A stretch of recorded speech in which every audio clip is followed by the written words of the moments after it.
Hi, welcome to the Wurtenberg Family Farm with Don and Brenda. We have some chores to do to get ready for winter. Come and join us.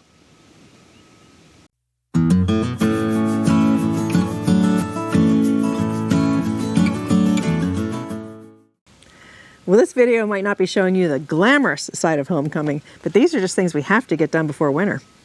You telling the folks it's going to be boring? No, but it's not going to be glamorous. It's real life. You're going to see real life on the homestead. Yeah, these are things that really need to be done before winter. Every year before winter.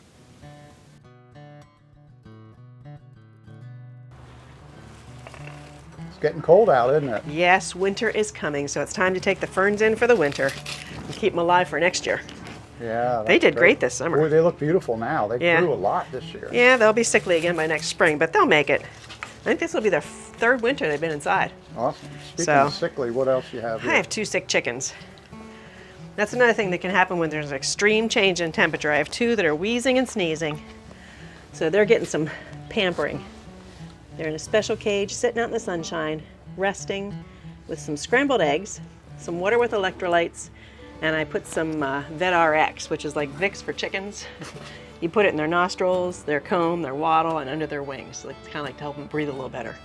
So we'll see. I'll give them a day or 2. Hopefully they'll improve. Yeah, I don't hear the wheezing noise like I did. Now the one was pretty bad. So far there's only 2. I'm watching the rest of the chickens. Okay. We'll see. But time to get the ferns put away.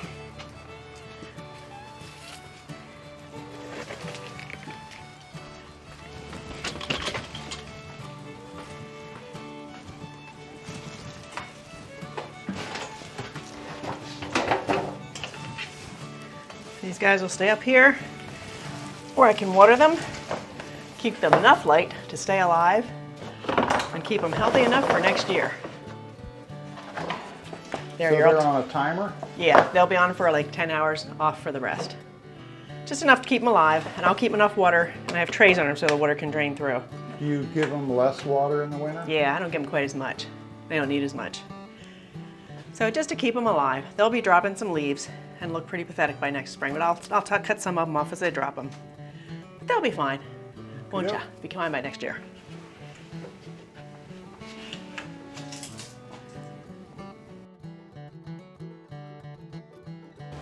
Are you ready for the stand to be closed? Yeah, I actually am. I'm ready for a little break.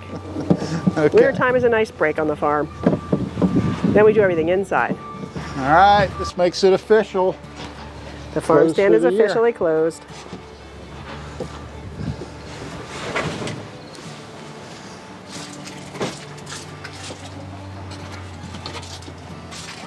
All right.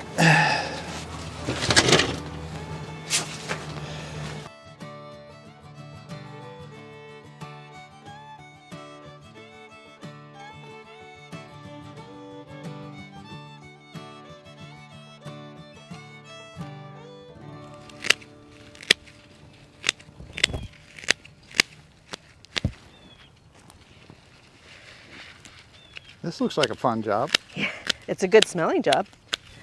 I got a second bloom out of my lavender, but I was too sick and too busy to actually harvest it. But now I need to cut them off, get it ready for winter, and get ready for next spring's blooms. Now, are you keeping all those? No, because a lot of them have already gone to seed. Really? Well, I can still smell them. Oh, I know. It still smells, but a lot of the flowers. Smells awesome. We'll see. I might try to sprinkle them around the edge here, see if some of them actually go to seed. What if you just put them in like potpourri bags or something, even if they look scruffy? I could, but I don't really want, if there's lavender seeds, I want it to be planted. Okay. So I'll see if I can get some free plants out of it. And we harvested a ton the first harvest. All right. How do you know how far down to? Well, you try not to cut back into the woody part. So hopefully I'm not going too far. So you want to keep the woody? You want to keep the wood part, yep. Okay. Woody stems. Yep. If you go too far back, you can actually kill them. I don't want to kill my lavender. No, good idea. I love my lavender. You know, it's thick enough now that you don't really get too many weeds. No, a few here and there, but not too bad. And this spring, man, we got tons and tons of lavender harvested. Yeah. And I have it all in there drying. Now I need to find time to actually make it into something. I'm not a gardener, but this looks like it could be a fun job. I bet a lot of people would love to trim lavender and smell this. Yeah, it smells amazing. Yeah. It's definitely a fun job. All right. Hey, I have a problem with the fence I'm going to need you to come out and help me with. Okay, where at? At the far end of the pasture at the gate. Okay, I'll come out and help you. It won't smell as good as this though. No, it won't.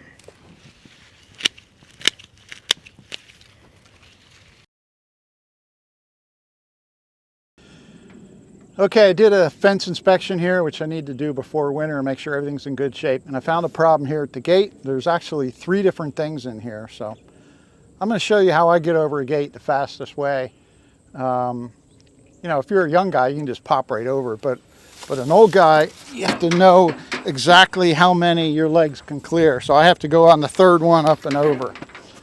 And I'll show you the other way to come in a gate. Brenda, come on over here. That would be my way. There you go. Come on in.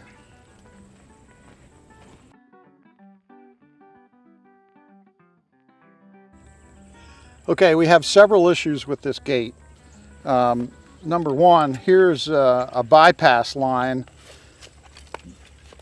We have a wire with a cable that jumps across the gate so that the gate is not hot. So you can open and close the gate. Then you simply come inside and remove the wire, and there's a handle here that has a spring. You just pull it off and then lay it on the ground, and then you don't have to go inside then shut the breaker. So easy way for managing in a field. But this is broken. You can see the insulator broken there, so I have a replacement. And I have to put a new wire on and a new handle. More than that though, if you look at this hinge, there's an upper hinge and a bottom hinge. And this hinge is about ready to come off the pin, and if it comes off the whole way, the gate's just going to flop over. So that's not good. So I have to raise this up so that the pin is fully captured and the gate won't fall over. And then finally, here's a strap that holds this post, and I have to ratchet that tighter. So we got 3 things to do here. It'll only take a few minutes.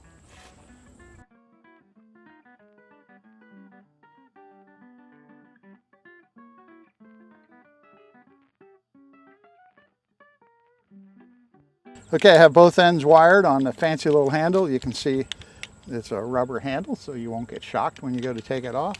And you pull it over, and hopefully you got it right. Like, uh-oh, I'm short. It pulls some, but that slides in there. And there we go. It's nice and tight. And now, hopefully it's far enough away from the fence when it's closed that it won't ground out on it. So there we go. We got a nice, good insulator in here, so it won't ground out. And a nice tight wire, and the cows won't leave the pasture. All right, going to loosen this screw so that the bracket slides up and down, so I can slide it up properly on this pin here. And it'll probably take a couple good turns before I can get it loose. And then I might have to hit it with something to get it going. So we'll loosen it up a little more yet. A lot of guys get lazy and just put these on so both of the posts are sticking up for the hinges, and then it hangs on both, which at first sense seems logical, but till a cow comes up, puts her head in there, and they pick up, and then they pick up on both, and the gate falls over. So that's very bad. All right, finally slid it up. It's all the way up top, and the gate won't fall over. Now all I have to do is just tighten it appropriately so it doesn't slide down again. Then we just have one more thing to do, tighten this diagonal. That'll only take a minute.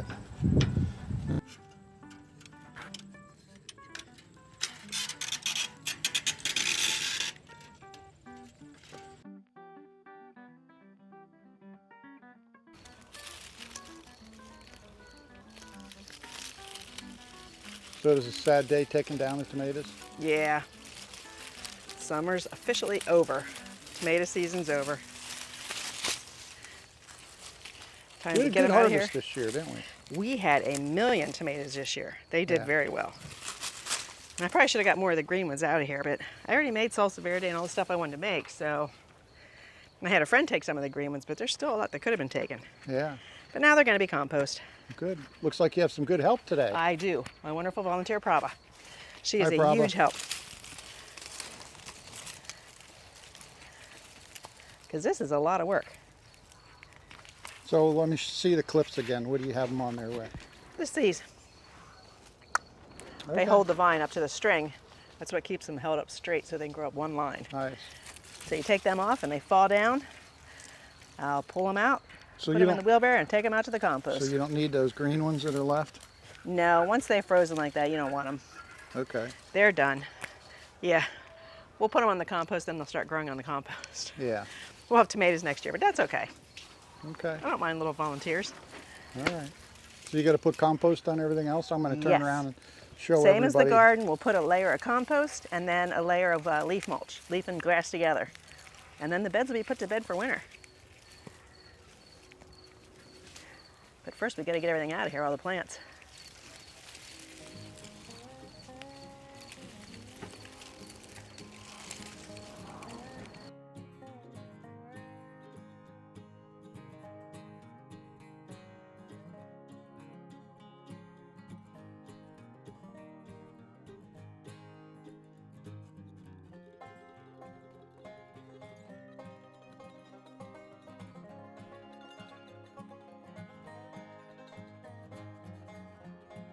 All right, I picked up a couple scrap pieces of rubber roofing. I'm going to use it to cover the compost pile, the finished compost.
One of the chores I do every fall is to make sure that the cattle drinker is ready for the cold weather.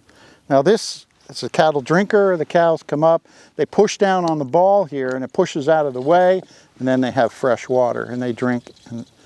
Now this automatically refills. Inside here there's a float and a filler valve just like in the back of your toilet. So when they drink the water down, it refills. Now the water supply comes from underground here, and there's also a pit below here where the warm air comes up underneath this to keep it from freezing. But in order for that warm air to come up, I have to make sure that there's no leaks in the water supply in the valve, because if that fills up with water, it prevents the warm air from coming up. So I have to check it to make sure that the pit is completely dry. And that's a curb key down there too that'll shut off the supply. And there we go. It's bone dry, so it should be good to go for the season. The only other thing I need to do is I'll bring the tractor over with a couple loads of chips here, wood chips, so that it doesn't get all muddy, because they're here all winter and it'll be a mess. Oh, are you getting thirsty, TJ? I think somebody wants a drink. You want a drink? Well, there you go. I'm going to let you have it.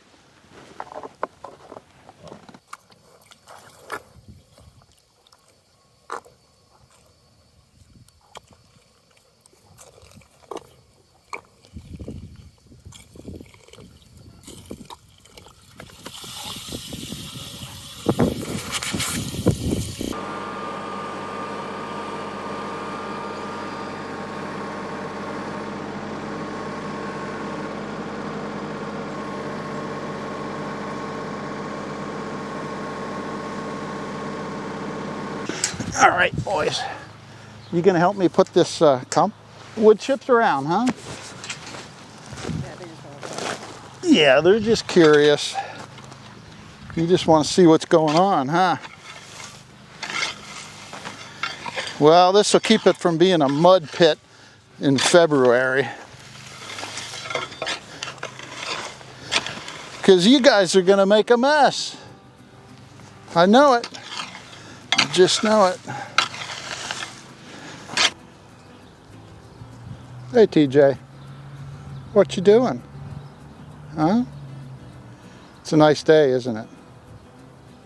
Yeah.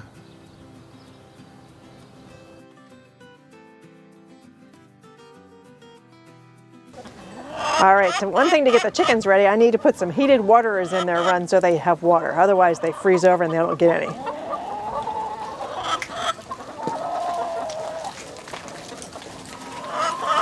Hey girls, it's getting cold. You need some water heaters. Let's see. Here's the thing. Okay, now I gotta get the other cord in here so I can plug them in.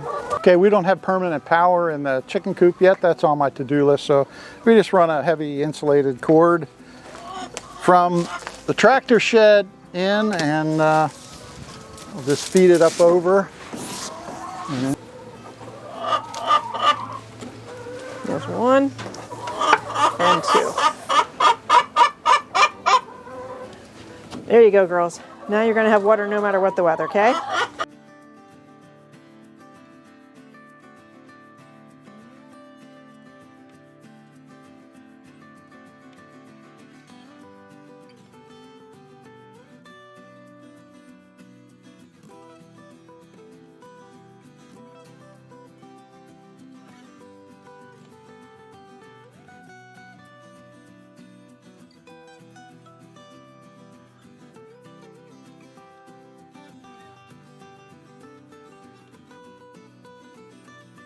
Well, one thing I have to do is make sure the girls have plenty of food. So I bring in the mussels for this one. And this is designed to keep the birds off the top of the container here. And this is the layer pellets.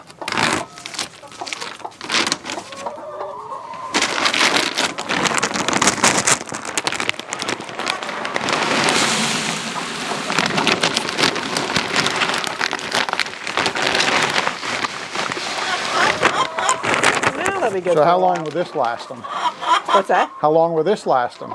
I'm not sure. It just depends. Sometimes they seem to eat more than others. 50-pound bag. Yep. They get through it amazingly fast. Don't you, girls? We've got a lot of chickens. I think there's like 47 right now. And one of them has more to say than the others. The loud one is right there. That is Apple. And she does sound more like a seagull than a chicken, but she is just so loud. Really? Really?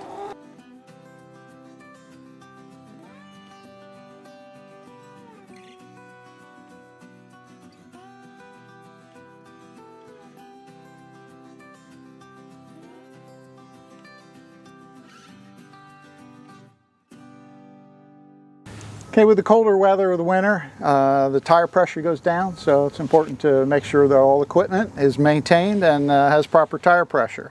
And I know this one gets a little bit of a slow leak, and it's going to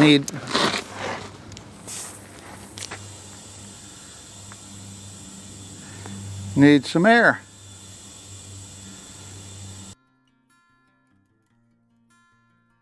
Okay, 2 weeks ago, we took out 3 tractor trailer loads full of corn, and what's remaining is the corn stubble. So we chop it up with the brush hog so that it lays up against the ground over the winter and begins to decay. The brush hog here is an 84-inch, and it's being run on my 55 horsepower M series Kubota. It does a great job. With the larger wheels, it's a real smooth ride through the field. So I enjoy riding on the tractor, being out in the field. Well, hopefully you weren't too bored by our unglamorous side of homesteading. Those are all just things that we do have to do to get ready for winter. Yeah, we've been busy for a couple of weeks now preparing. Yeah. And I think the best part is you work hard during the day, and then you come in, and then after dinner, and it's dark, you come in the warm farmhouse, have a fire, and it's a whole different rhythm to life, isn't it? Yeah, in the summer you're just driving so hard, getting gardening, getting everything done. Yeah. And with it getting dark so early, we do have more peaceful, quiet evenings. Yeah, so we're almost ready. You may have seen in the other videos we put up hay for the cattle in the winter. Probably the biggest thing we haven't done yet is finish with the bees. Get them ready for winter. Yeah, so I know that your mind is changing from all the outdoor activities to inside. During the summer, my mind is focused on gardening, but in the winter it starts focusing on the farmhouse and things that need painted or decorated or changed. So we're going to be busy in the farmhouse for the next couple months. Every year I think we're done, and then a bunch of new ideas. No, we're kind of fine-tuning things. Well, thanks for joining us on our winter chores and preparation time. And we'll see you in our next video. Bye-bye. Bye-bye.